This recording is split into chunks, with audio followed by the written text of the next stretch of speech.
বার্তা এক নজর।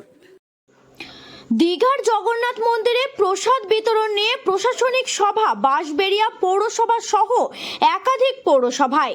মুখ্যমন্ত্রী আগেই ঘোষণা করেছিলেন দীঘার জগন্নাথ মন্দিরের উদ্বোধনের পর বাড়ি বাড়ি পৌঁছে যাবে প্রসাদ।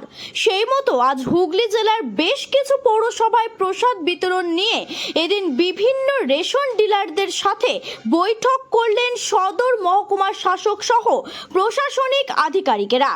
বাঁশবেড়িয়া পৌর এলাকার মোট 26টি রেশন ডিলারের সঙ্গে এই নিয়ে প্রশাসনিক বৈঠক করলেন বাঁশবেড়িয়া পৌরসভার দ্বিতলে মিটিং হলে উপস্থিত ছিলেন সদর মহকুমা শাসক স্মিতা সান্যাল শুক্লা, বাঁশবেড়িয়া পৌরসভার পৌরপ্রধান আদিত্য নিয়োগী, উপপৌরপ্রধান শিল্পী চ্যাটার্জি, বিভিন্ন ওয়ার্ডের কাউন্সিলর সহ প্রশাসনিক আধিকারিকেরা।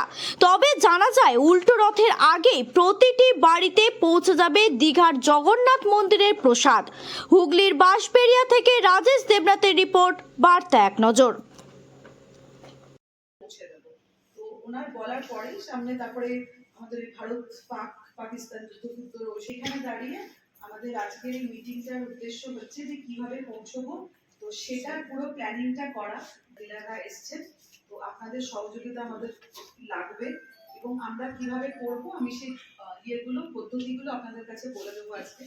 আমাদের মধ্যে রেশনিং অফিসার ম্যাডাম আছেন, ফুড ইন্সপেক্টর আছেন, তো ওনাদের লেভেলেও আপনাদেরকে অলরেডি একটা আমার মনে হয় একটা ওরিয়েন্টেশন হয়ে গেছে।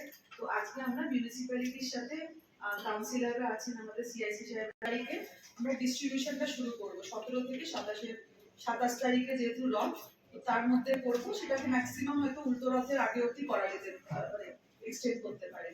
তো সেইখানে দাঁড়িয়ে আমাদের ফ্যামিলি হাউস হোল্ড পিছু আমাদের বাঁশবেড়িয়া মিউনিসিপ্যালিটিতে আমরা ঠিক করেছিলাম যে 20-25 এর মধ্যে আমরা 20 দিয়ে শুরু করব।